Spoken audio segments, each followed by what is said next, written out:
어머니는 손주를 돌보며 편안한 노후를 보낼 수 있으리라 생각했다.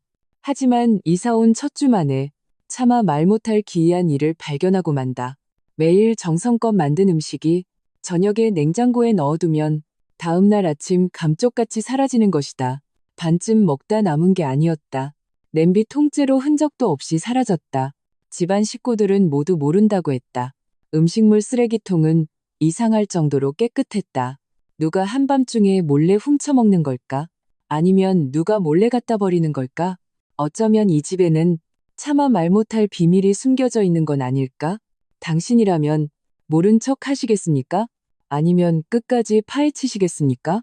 냄비째 사라지는 음식들, 밤마다 조용히 비워지는 냉장고, 평온해 보이는 한 가정의 수면 아래에는 과연 어떤 폭풍이 숨겨져 있을까?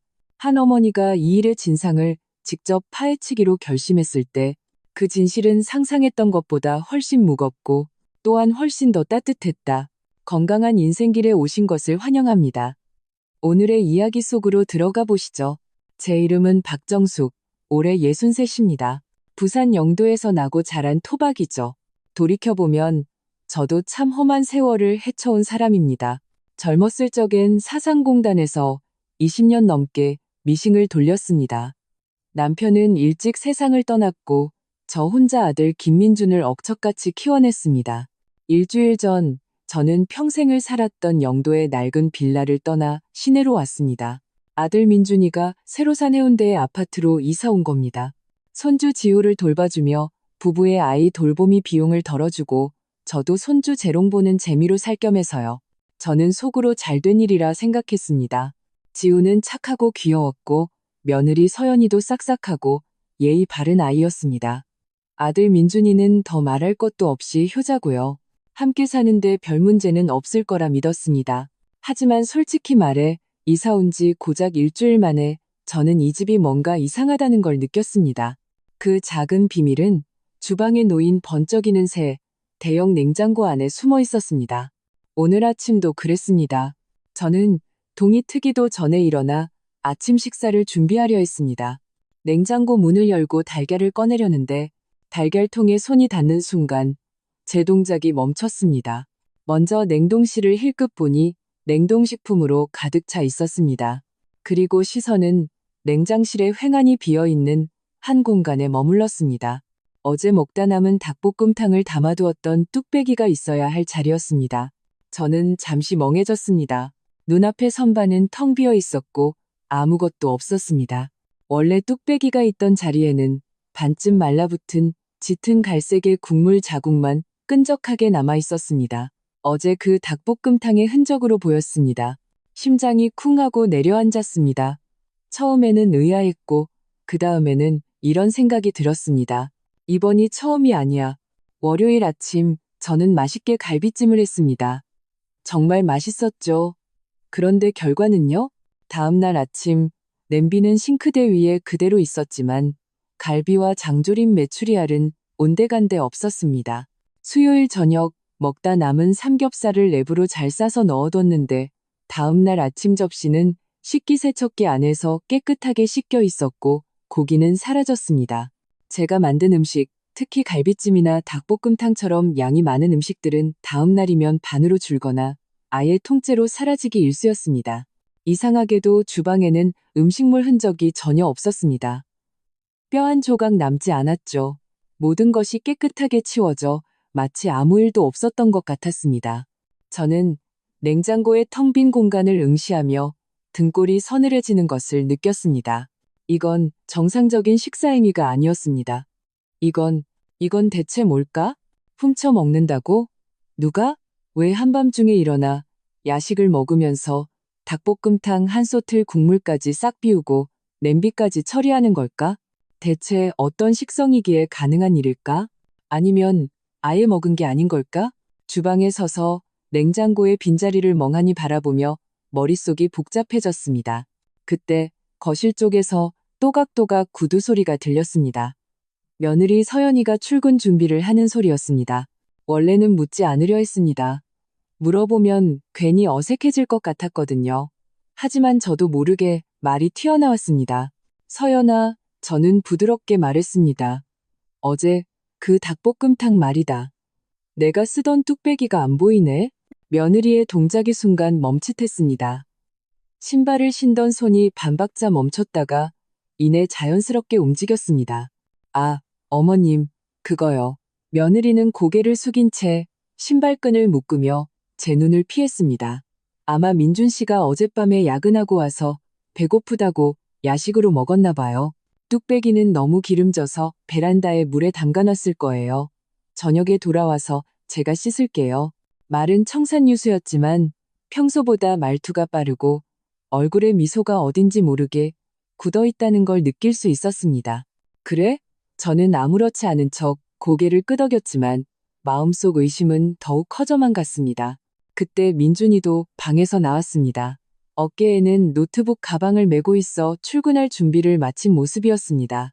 우리의 대화를 들은 아들은 상황 파악도 하기 전에 마치 훈련이라도 받은 것처럼 말을 받았습니다. 아, 맞다. 맞아. 엄마, 그 닭볶음탕 진짜 끝내줬어요. 어젯밤에 너무 배고파서 저도 모르게 다 먹어버렸지 뭐예요. 헤헤, 죄송해요. 다음에 제가 닭 사다 드릴게요. 아들은 어색하게 웃으며 눈을 이리저리 피했습니다. 정말? 저는 차분한 목소리로 바쁜 척하는 아들의 모습을 바라보며 말했습니다.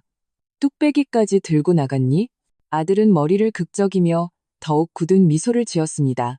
아, 아마 베란다에 뒀는데 깜빡했나 봐요. 저는 더 이상 묻지 않고 고개를 끄덕이며 담담하게 말했습니다. 알았다. 어서들 출근해. 늦겠다. 두 사람은 마치 안도의 한숨을 내쉬는 듯 갑자기 행동이 빨라졌습니다. 민준이는 열쇠를 챙겼고 서연이는 작은 핸드백을 들었습니다. 두 사람은 앞서거니 뒤서거니 현관을 나섰습니다. 떠나기 직전 서연이가 말했습니다. 어머니, 저녁에 일찍 들어올게요. 뭐 사실 거 있으면 저한테 문자 주세요. 문이 닫히는 순간 집안은 다시 정적에 휩싸였습니다. 오직 냉장고의 낮은 웅소리만이 제게 이렇게 말하는 듯 했습니다.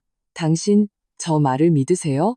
저는 자리에 앉지 않고 곧장 베란다로 향했습니다.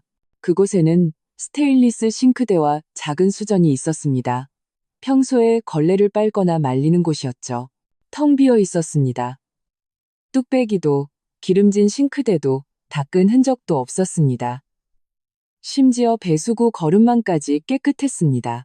저는 심호흡을 하고 주방으로 돌아와 허리를 굽혀 싱크대 아래 캐비닛을 열었습니다. 그 안에는 분리수거용 음식물 쓰레기통이 있었습니다. 힘껏 당겨 열어보니 과일 껍질, 티백, 물에 젖은 휴지 몇 장이 전부였습니다. 비정상적일 정도로 깨끗했습니다. 저는 그 쓰레기통을 노려보며 머릿속에 단 하나의 생각만 맴돌았습니다. 닭볶음탕 한 소티, 뼈 한 조각 남기지 않고 그냥 사라졌어. 이건 누구에게도 설명할 수 없는 일이었습니다. 바로 그때 제 귀여운 손주 지우가 공룡 잠옷을 입고 눈을 비비며 달려왔습니다. 제 허벅지를 뒤에서 껴안은 지우는 고개를 들어 비밀스러운 목소리로 속삭였습니다. 할머니, 제가 비밀 하나 알려줄까요? 우리 집 냉장고는 마술사예요. 밤에 우리가 다 자면 고기를 없애버려요. 아이는 말하며 통통한 작은 손으로 슉 하는 신용까지 했습니다. 이렇게 슉 하면 없어져요.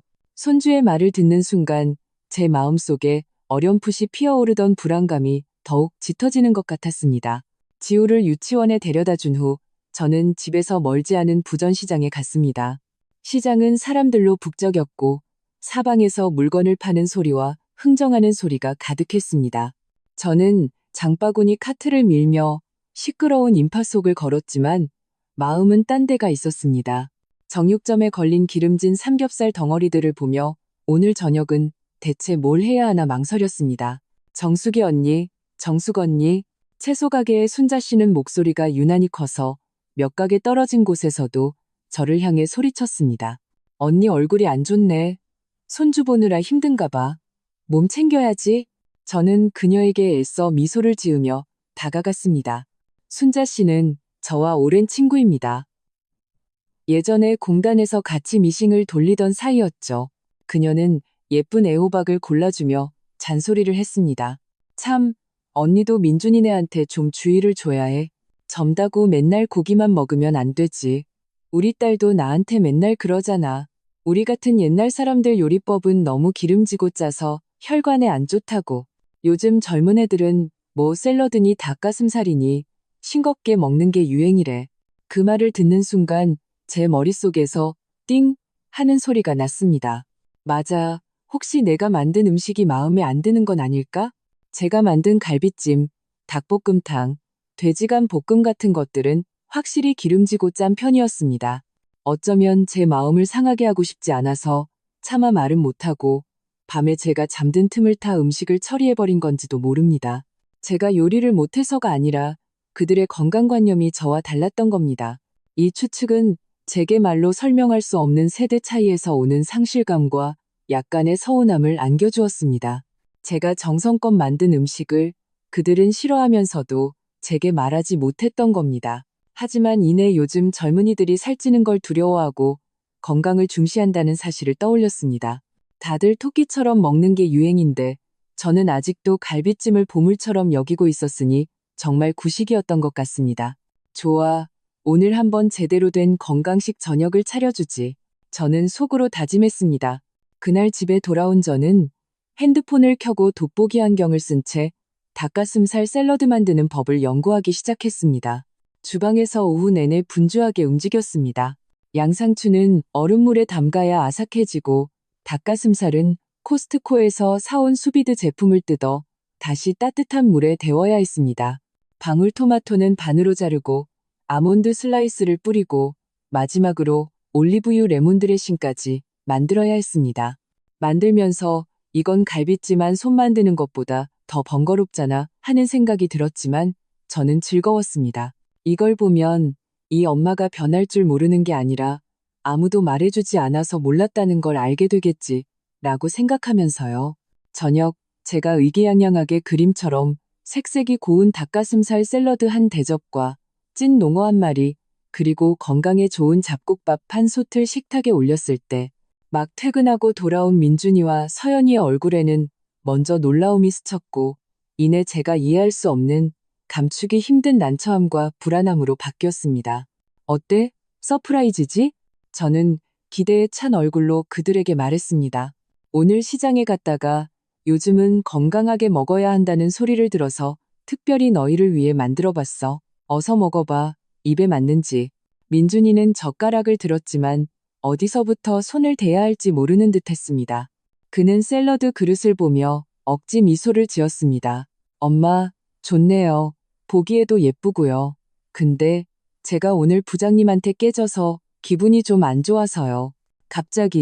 갑자기 엄마가 해준 갈비찜이 먹고 싶네요. 서연이도 즉시 맞장구를 쳤습니다. 그녀의 눈빛은 약간 흔들렸고 저를 똑바로 쳐다보지 못했습니다. 맞아요, 어머님. 어머님 갈비찜이 최고예요. 이런 건 가끔 한 번씩만 먹어도 돼요. 그리고 이건 먹어도 별로 배가 안 부를 것 같아요. 그날 저녁 식사 분위기는 얼음장처럼 차가워졌습니다. 부부는 의무적으로 젓가락으로 샐러드를 몇 번 깨작거렸고 대부분의 시간은 말없이 잡곡밥만 퍼먹었습니다. 식사 후 식탁에는 엄청난 양의 음식이 남았습니다. 제가 이사 온 지 일주일 만에 처음으로 이렇게 많은 음식이 대놓고 남겨진 날이었습니다. 제 마음은 바닥으로 가라앉았습니다. 다음 날 아침 모두 출근한 후 저는 불안한 마음으로 냉장고를 열었습니다. 그 커다란 샐러드 그릇과 거의 통째로 남은 생선이 그 자리에 그대로 조용히 놓여 있었습니다. 음식물 쓰레기통도 확인했지만 여전히 깨끗했습니다. 제 추측은 눈앞의 잔인한 사실 앞에 완전히 무너져 내렸습니다. 그들은 제 음식이 건강하지 않아서 싫어한 게 아니었습니다. 오히려 갈비찜, 족발, 닭볶음탕, 소시지 볶음밥, 돈가스 같은 음식들은 전부 먹어치웠습니다. 몰래 말이죠. 그런데 이 샐러드는 두 번 다시 쳐다보지도 않았습니다. 그렇다면 건강 문제가 아니었습니다. 남은 가능성은 단 하나뿐이었습니다. 그 음식들은 갈 곳이 정해져 있다. 이 집은 대체 무슨 비밀을 품고 있는 걸까? 그날 오후 지우를 미술학원에 데려다주고 돌아와 저는 텅 빈 주방에서 냉장고를 마주보고 섰습니다. 저는 이판사판으로 맞서기로 했습니다. 다시 시장에 갔습니다. 이번에는 평소보다 2배나 많은 양의 삼겹살과 족발용 돼지 앞다리를 샀고 장조림용 메추리알도 한 봉지 가득 샀습니다. 정육점 사장님은 저를 보고 농담을 던졌습니다. 정숙 씨, 오늘 잔치예요? 뭘 이렇게 많이 사? 저는 그저 웃으며 아무 말도 하지 않았습니다. 주방에 다시 그 진하고 구수한 갈비찜 냄새가 퍼지기 시작했을 때 방에 있던 민준이와 서연이가 무언가에 이끌린 듯 거실로 나오는 것을 보았습니다. 두 사람의 얼굴에 떠오른 안도감, 심지어 다행이라는 듯한 표정은 제 마음속 의심을 더욱 굳히게 했습니다. 저녁은 당연히 갈비찜이었습니다. 식사 후 그 커다란 냄비에는 당연하게도 엄청난 양의 갈비찜이 남았습니다. 저는 그들 앞에서 남은 음식을 집에서 가장 큰 투명 락앤락통에 담았습니다. 심지어 동글동글한 메추리알도 여러 개 더 넣어주었습니다. 이렇게 많으니 내일 데워서 또 한 끼 먹으면 되겠네. 저는 음식을 담으며 아주 평범한 목소리로 말했습니다. 두 사람은 고개를 끄덕였을 뿐 별말 없이 각자 방으로 들어갔습니다. 집안이 조용해지고 거실에서 지우가 만화 영화를 보는 소리만 들릴 때 저는 조용히 지우의 방으로 들어갔습니다. 온갖 색깔의 사인펜이 가득한 아이의 책가방에서 노란색 형광펜 하나를 꺼냈습니다. 저는 펜을 들고 주방으로 가 락앤락통의 뚜껑을 살짝 열었습니다. 통 바깥에 표시를 하면 너무 쉽게 들킬 것 같았습니다. 저는 뚜껑을 뒤집어 밀폐를 위해 둘러진 하얀색 실리콘 패킹 위에 그 형광펜으로 저만 알아볼 수 있는 아주 작은 태양 모양 그림을 그려 넣었습니다. 이곳은 그들이 통을 아무리 깨끗하게 씻어도 쉽게 놓칠 수 있는 부분이었습니다. 저는 뚜껑을 닫고 표시를 해둔 통을 냉장고에서 가장 눈에 잘 띄는 정중앙에 놓았습니다. 냉장고 문을 닫고 그 위에 기댄 채 깊은 숨을 내쉬었습니다. 저는 차가운 스테인리스 문을 바라보며 그것이 더 이상 냉장고가 아니라 판도라의 상자처럼 느껴졌습니다. 오늘 밤 저는 제 손으로 그 상자를 열어볼 참이었습니다. 결심했습니다. 오늘 밤은 자지 않을 겁니다. 대체 어떤 신성한 존재가 매일 밤 우리 집 주방에 몰래 들어와 내가 만든 음식을 훔쳐가는지 제 두 눈으로 똑똑히 봐야겠습니다. 밤에 저는 평소처럼 지우를 씻기고 동화책을 읽어주고 재웠습니다. 민준이와 서연이도 일찌감치 안방으로 들어갔고 집안은 금세 조용해졌습니다.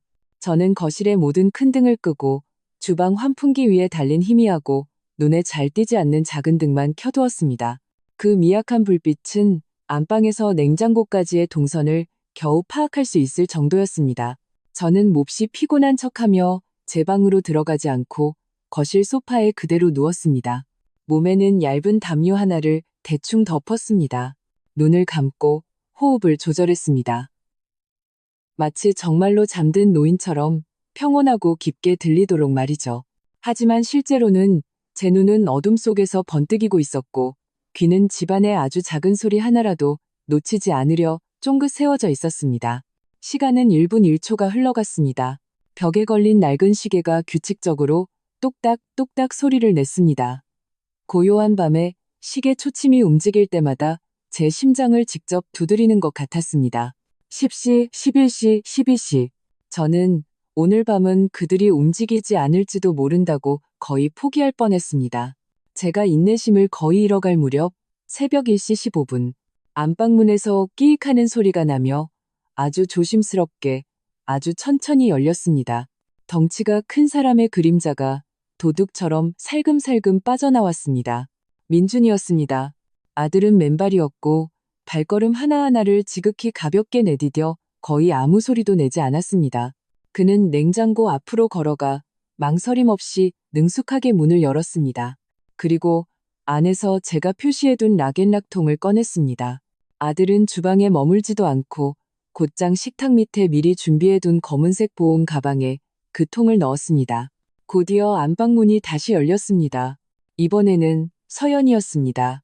그녀 역시 맨발로 민준이 곁으로 다가와 그의 손에서 가방을 건네받았습니다.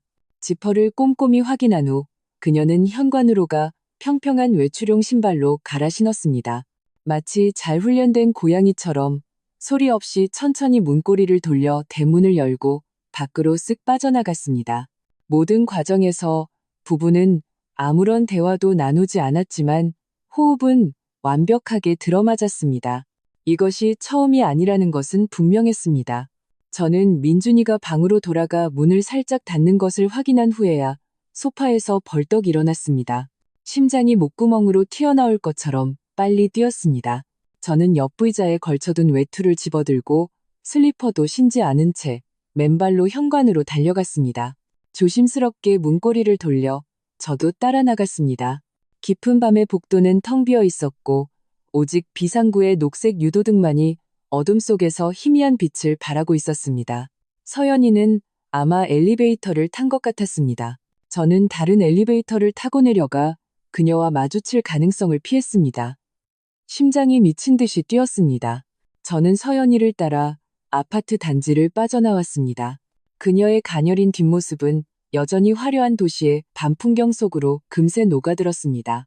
저는 그녀의 뒤를 수십 미터 거리를 유지하며 따라갔습니다. 우리는 24시간 영업하는 편의점 앞을 지났습니다. 문 앞에는 술 취한 젊은이 몇몇이 앉아 있었습니다. 우리는 이미 문을 닫은 카페를 지났습니다.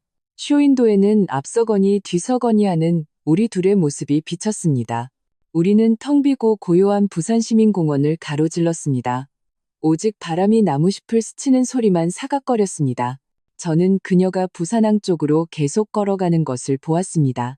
그 방향은 도시에서 가장 불빛이 어둡고 가장 잊힌 구석이었습니다. 제 마음속 불안감은 점점 더 강해졌습니다. 그녀는 대체 누구를 만나러 가는 걸까? 저는 서연이를 따라 부산항대교 아래 거대한 교각 밑까지 걸어갔습니다. 이곳은 마치 이 화려한 도시의 이면과도 같았습니다. 교각의 거대한 그림자가 모든 것을 뒤덮고 저 멀리 보이는 마린시티와 광안대교의 휘황찬란한 불빛을 모두 차단했습니다. 가끔 심야의 컨테이너 트럭이 머리 위 다리를 굉음을 내며 지나갈 때면 잠시 땅이 흔들리는 듯한 진동이 전해졌습니다. 공기 중에는 항구 쪽에서 풍겨오는 비릿한 바다 냄새와 도시에 가시지 않는 매연 냄새가 뒤섞여 있었습니다. 교각 그늘 가까이에는 몇몇 노숙인들이 주워온 골판지와 낡은 신문지를 바닥에 깔고 몸을 웅크린 채 깊은 잠에 빠져 있었습니다. 그들의 세계는 다리 건너편의 화려한 부산과 보이지 않는 은하수로 갈라진 듯 했습니다. 저는 웅웅거리는 거대한 변압기 뒤에 숨어 숨을 죽였습니다. 심장은 아까 계단에서보다 훨씬 더 격렬하게 뛰었습니다. 저는 서연이를 보았습니다. 그녀는 아주 익숙하게 가장 구석지고 어두운 교각 옆으로 직진했습니다. 낡고 어두운 외투를 입은 한 남자가 그 더 깊은 어둠 속에서 천천히 걸어 나왔습니다. 그는 머리가 희끗했고 몸은 앙상했으며 등은 굽어 있었습니다. 얼굴에는 풍상이 새겨놓은 깊은 주름이 가득했습니다. 어두운 불빛 아래에서는 그의 원래 모습을 알아볼 수조차 없었습니다.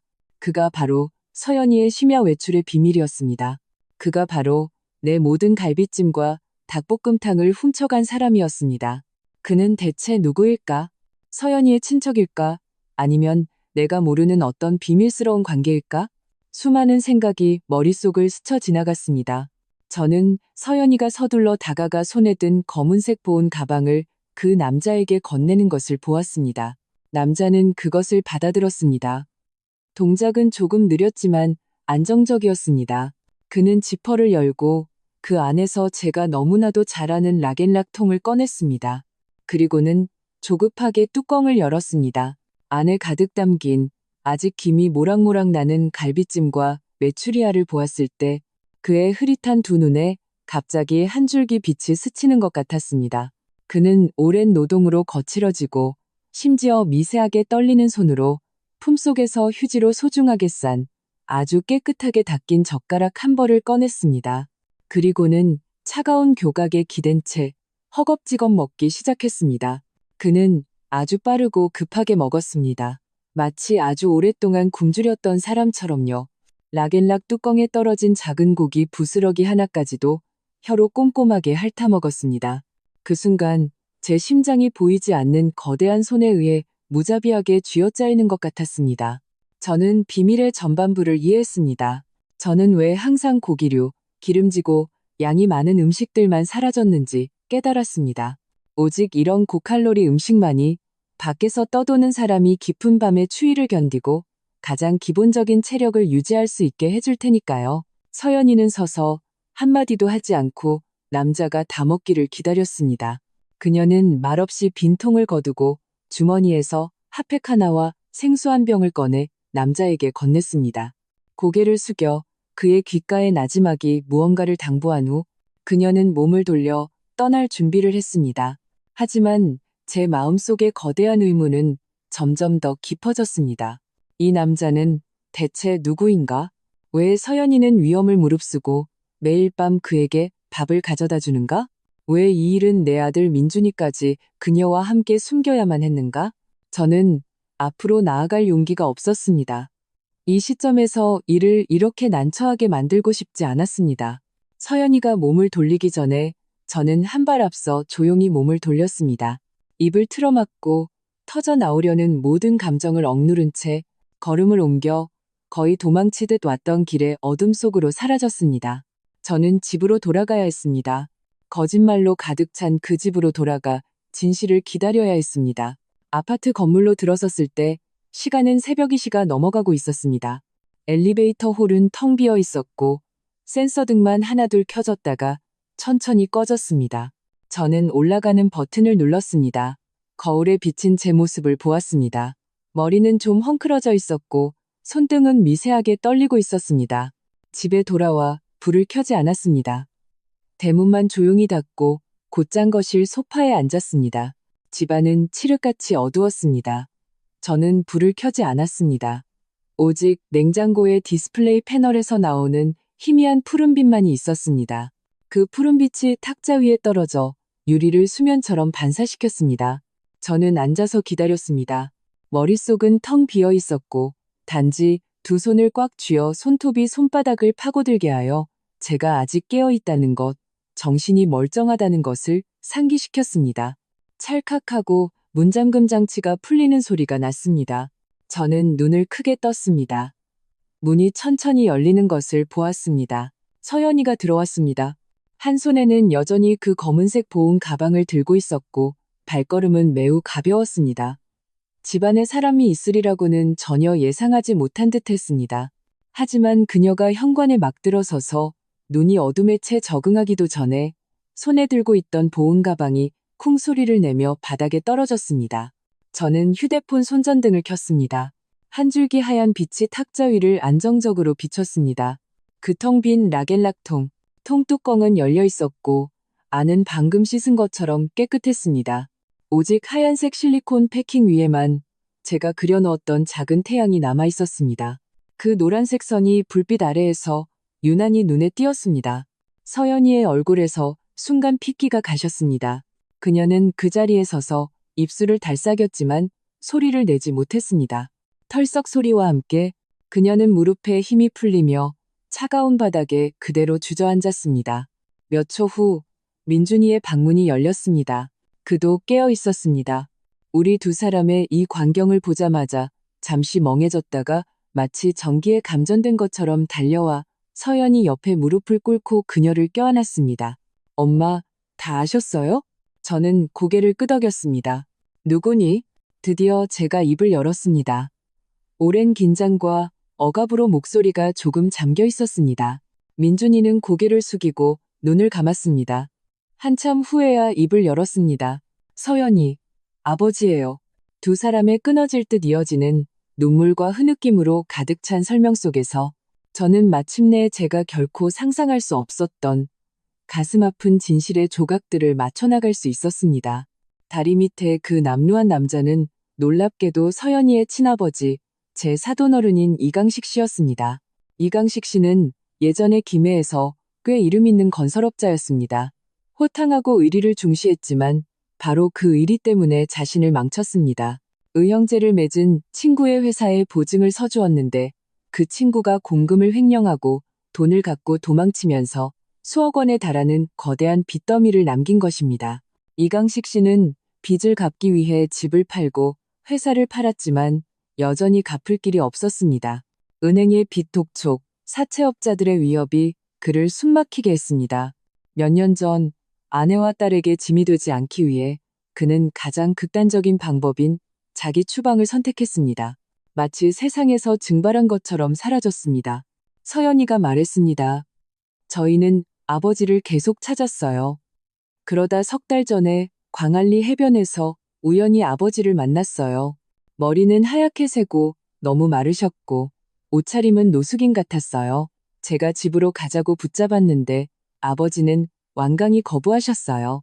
저희한테 짐이 되는 이 차라리 노숙인으로 살겠다고 하셨어요. 아버지는 저희가 먹다 남긴 음식만 받겠다고 하셨어요. 남은 음식이어야만 받겠다고. 서연이는 여기까지 말하고 더 이상 참지 못한 채 민준이를 끌어안고 소리내어 울었습니다. 그렇게 하면 저희한테 부담이 안 된다고요. 그게 당신의 마지막 자존심이라고 하셨어요. 저는 눈시울이 뜨거워졌고 시야가 흐릿해졌습니다. 울고 싶지는 않았지만 마음속에서 무언가가 천천히 가라앉았습니다. 서운함도 분노도 아니었습니다. 아픔이었습니다. 어디가 쑤시는 아픔이 아니라 한 사람의 존엄성이 종이처럼 구겨지고 짓눌려 남들이 보지 못하게 참아보기 미안할 정도로 깊이 숨겨진 것을 보는 듯한 그런 아픔이었습니다. 민준이도 최근에야 아내의 비밀을 우연히 알게 되었다고 했습니다. 그는 매일 밤 눈물로 지새우는 아내와 황소고집 같은 장인어른을 보며 매일 거대한 괴로움과 죄책감 속에서 살았다고 했습니다. 여기까지 이야기한 서연이가 눈물로 얼룩진 얼굴을 들고 흐느끼며 제게 말했습니다. 어머니, 죄송해요. 어머니께 말씀드리지 않은 건 어머니를 가족으로 생각하지 않아서가 아니에요. 그건 저희가 어머니께서 저희에게 얼마나 잘해주시는지 알기 때문이에요. 어머니께서 아시면 분명 돈을 꺼내 도와주시려 할까봐 저희가 어떻게 어머니께 그런 부담까지 드릴 수 있겠어요? 민준이도 이어서 말했습니다. 엄마, 서연이가 계속 엄마한테 죄송해했어요. 자기 친정 쪽에 이렇게 큰일이 생겨서 엄마가 이 며느리가 집에 골칫거리를 가져왔다고 생각하실까봐, 엄마가 자기를 안 좋게 보실까봐, 그래서 차마 말을 못했던 거예요. 모든 이야기를 듣고 저는 소파에 앉아 아주 오랫동안 아무 말도 하지 않았습니다. 제 마음이 마치 두 조각으로 나뉜 것 같았습니다. 한쪽은 그들이 한패가 되어 저를 속였다는 사실에 대한 분노와 차가움으로 가득했고, 다른 한쪽은 저에게 걱정을 끼치지 않으려 스스로 모든 짐을 짊어지려 했던 그들의 어설프고 바보 같은 배려에 세차게 부딪히고 있었습니다. 아프고 시큰하고 부드러워졌습니다. 결국 그들은 저를 가족으로 생각하지 않은 게 아니었습니다. 저를 너무나도 가족으로 생각했던 겁니다. 날이 조금씩 밝아오고 있었습니다. 첫 새벽빛이 거실 창틈으로 비집고 들어와 차가운 대리석 바닥에 길고 따뜻한 빗줄기를 드리웠습니다. 항구 쪽에서 길고 낮은 백고동 소리가 들려오며 새벽의 정적을 깼습니다. 눈물과 비밀, 그리고 참회로 가득 찼던 이 밤이 드디어 지나가려 하고 있었습니다. 밤을 꼬박 새운 세 사람의 얼굴에는 아직 마르지 않은 눈물 자국이 남아 있었고 눈은 붉고 퉁퉁 부어 있었습니다. 저는 자리에서 일어났습니다. 더 이상 그들을 쳐다보지도 한마디의 질책도 하지 않았습니다. 저는 묵묵히 주방으로 걸어 들어갔습니다. 냉장고를 열어 어제 저녁에 남은 닭 반마리를 꺼냈습니다. 그리고 찬장에서 말린 표고버섯 몇 개를 꺼내 뜨거운 물에 불리기 시작했습니다. 주방에서는 금샘물 흐르는 소리, 도마 위에서 칼질하는 소리가 울려 퍼졌습니다. 저는 닭고기를 깨끗이 씻어 데치고 표고버섯과 생강편을 제가 10년 넘게 아껴 쓴 뚝배기에 넣고 물을 가득 부어 가스레인지 불을 켰습니다. 아무도 말을 하지 않았습니다. 하지만 이 침묵의 주방에는 어젯밤의 숨막히는 어색함과 대립이 아닌 어떤 기묘하고 소리 없는 교감이 흐르고 있었습니다. 서연이는 말없이 바닥에서 일어나 주방으로 들어왔습니다. 그녀는 소리 없이 제 옆에 서서 싱크대에 있는 대파를 집어들고 꼼꼼하게 씻고 썰기 시작했습니다. 민준이도 따라 들어왔습니다. 그는 우리 두 여자의 뒷모습을 바라보다가 어설프게 어젯밤 아내가 바닥에 떨어뜨려 어질러진 보온 가방을 수습하기 시작했습니다. 그 빈 락앤락통을 싱크대로 가져가 깨끗하게 헹궜습니다. 이 작은 주방이 지금 이 순간처럼 세 사람을 동시에 품어본 적은 없었습니다.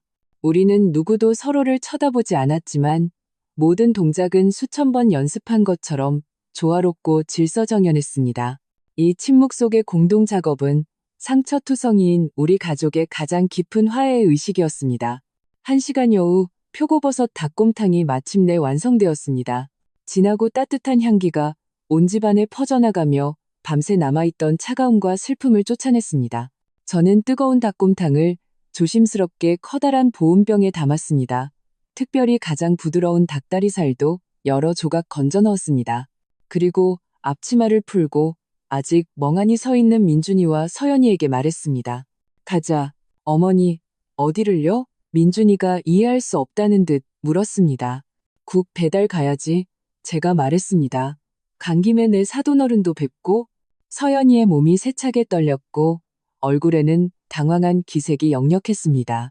어머니, 안 돼요. 제 아버지는 어머니를 안 만나시려 할 거예요. 저는 그녀를 바라보며 단호하게 말했습니다. 만나고 안 만나고는 그분 사정이고 우리가 가고 안 가고는 우리 사정이지. 우린 한 가족이야. 어른을 혼자밖에 내버려두는 법은 없어. 우리 세 사람, 그리고 뒷좌석에서 아직 꿈나라를 헤매는 지호까지 그 낡은 현대차를 타고 새벽의 미명 속에서 아직 잠에서 깨어나는 도시를 가로질러 다시 한번 그 부산항대교 아래로 향했습니다. 이강식 씨는 여전히 그 골판지로 만든 구석에 몸을 웅크린 채 깊은 잠에 빠져 있었습니다. 우리는 그를 깨우지 않았습니다. 민준이는 트렁크에서 미리 준비해온 작은 접이식 테이블과 의자 몇 개를 꺼내 이강식 씨로부터 몇 미터 떨어진 곳에 자리를 폈습니다. 저는 보온병에 담아온 닭곰탕을 그릇에 따르고 서연이가 아침에 급하게 준비한 몇 가지 반찬도 놓았습니다. 닭곰탕의 구수한 향기가 새벽의 서늘한 공기 속으로 금세 퍼져나갔습니다. 이강식 씨는 그 냄새에 잠이 깼습니다.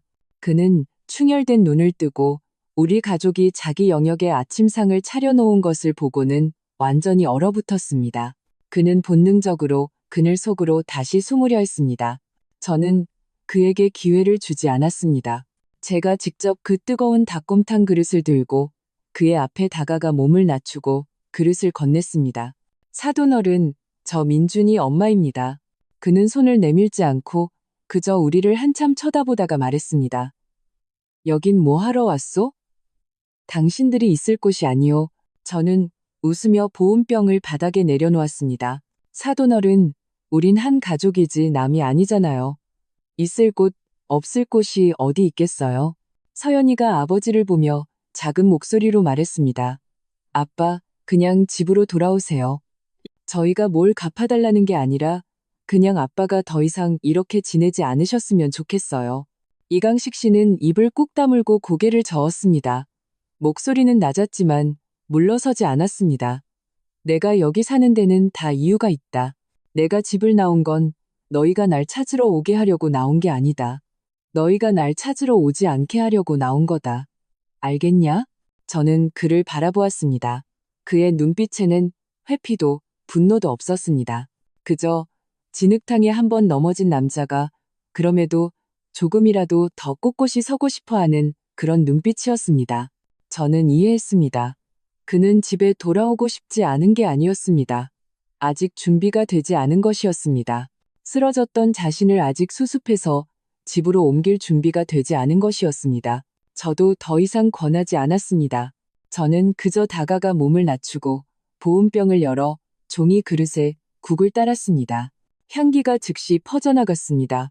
저는 그릇을 그의 앞에 놓고 일어나 손을 털었습니다. 이렇게 하죠. 저희가 억지로 집에 모시진 않겠습니다. 하지만 앞으로 매주 수요일, 토요일 아침에 제가 국 한 통씩 가져오겠습니다. 계시면 드시고 안 계셔도 여기 두고 가겠습니다. 그는 국그릇을 내려다보며 한동안 움직이지 않았습니다. 저와 서연이가 몸을 돌려 떠나려 할 때 그가 갑자기 입을 열었습니다. 내 빚은 아직 다 갚지 못했다. 그 빚쟁이들은 좋은 놈들이 아니야. 내가 예전에 집과는 이미 연을 끊었다고 말해뒀다. 그놈들이 내가 너희와 아직 연락하는 걸 알게 되면 너희가 어디 사는지 내게 외손주가 하나 더 있다는 걸 알게 되면 너희를 찾아가 괴롭힐 거다. 그는 서연이를 바라보았습니다. 그의 눈에는 한 아버지의 가장 깊은 사랑과 죄책감이 담겨 있었습니다. 나 혼자밖에 있으면 그놈들은 사람을 찾지 못하니 그냥 떼인 돈으로 끝날 수도 있다. 하지만 그놈들이 너희를 찾아내면 그건 평생의 골칫거리가 될 거다. 나는 너희까지 이 구렁텅이로 끌어들일 수 없다. 서연이는 눈시울이 붉어진 채 눈빛이 불안하게 흔들렸습니다. 무언가 아직 갈등하는 듯 했습니다. 저는 그녀의 손을 가만히 잡고 말했습니다. 그래도 내 아버지야. 네가 그분께 드려야 할 건 구원이 아니라 그분께서 선택할 수 있는 체면을 존중해 드리는 거야. 우리는 오래 머물지 않았습니다. 그날부터 우리 집의 생활에는 새로운 변함없는 리듬이 생겼습니다. 매일 새벽 5시 반 저는 여전히 집에서 가장 먼저 일어나는 사람이었습니다. 하지만 저는 더 이상 민준이와 지후의 아침 식사만을 위해 일어나지 않았습니다. 저는 한 사람분을 더 준비해서 이강식이라는 이름이 새겨진 새로운 3단 스테인리스 보온 도시락에 담았습니다. 한 칸은 흰쌀밥, 한 칸은 제가 정성껏 만든 돼지고기 장조림, 그리고 다른 한 칸은 채소볶음과 달걀 프라이였습니다. 7시 정각, 민준이는 그 도시락을 들고 제 시간에 집을 나섰습니다. 그는 더 이상 허둥지둥 출근길에 오르지 않았습니다. 센텀시티로 출근하기 전에 먼저 차를 몰아 부산 항대교 아래로 향했습니다. 오래 머물지는 않았습니다. 그저 따뜻한 도시락과 갓 끓인 따뜻한 차가 담긴 보온병을 장인어른께 건네드렸습니다. 마치 성실한 배달원처럼요. 그리고 나서야 차를 돌려 회사로 향했습니다. 점심 도시락은 서연이가 담당했습니다. 그녀는 작은 전기 스쿠터를 타고 도시의 차들 사이를 가로질러 아버지께 점심을 배달하고 몇 마디 이야기를 나누고 돌아왔습니다. 저녁 식사는 다시 제 차례였습니다. 저는 저녁을 특별히 푸짐하게 차렸고 저녁 식사 후 민준이가 다시 그 묵직한 도시락을 들고 나서는 것을 지켜보았습니다. 사돈어른 이강식 씨, 그는 집으로 돌아오지 않았습니다. 그는 여전히 그 다리 밑 구석을 지켰습니다. 마치 고집스럽고 침묵하는 섬처럼요. 하지만 그는 변했습니다. 더 이상 눈빛이 어둡고 온몸에서 절망적인 기운을 풍기는 노숙인이 아니었습니다. 우리가 사다 드린 새 옷을 입었고 비록 금세 더러워지기는 했지만 매일 자신을 깨끗하게 관리했습니다.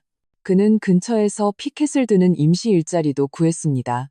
비록 많은 돈을 벌지는 못했지만 그것은 그에게 한 인간으로서의 존엄성과 기력을 되찾아주는 것처럼 보였습니다. 우리 집도 변했습니다. 민준이는 말이 많아졌습니다.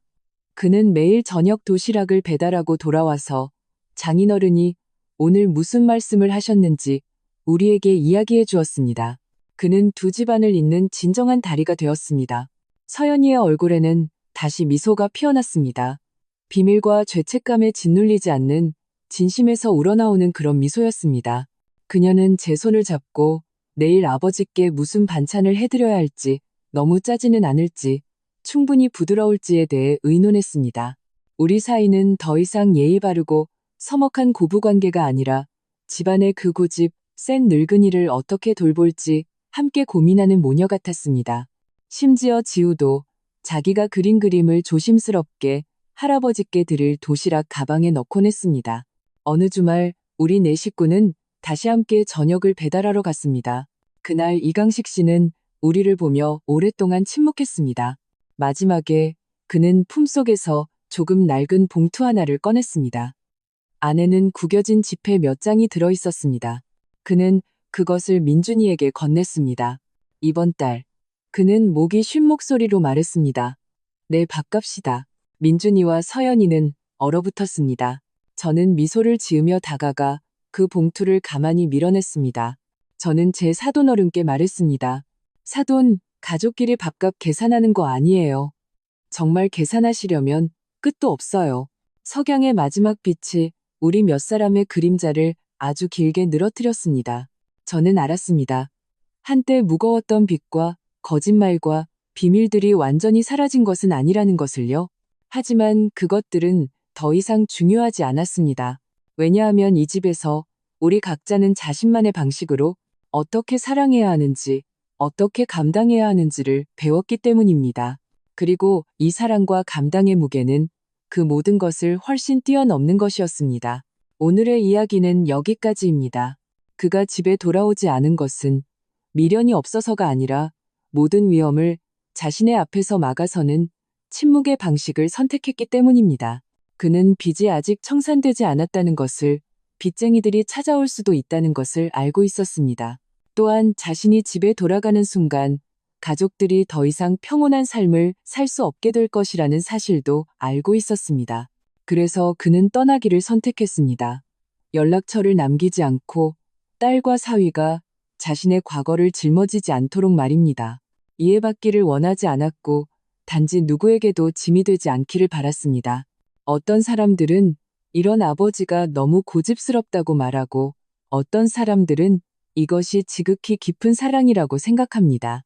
그는 보답을 바라지도 용서를 기다리지도 않았습니다.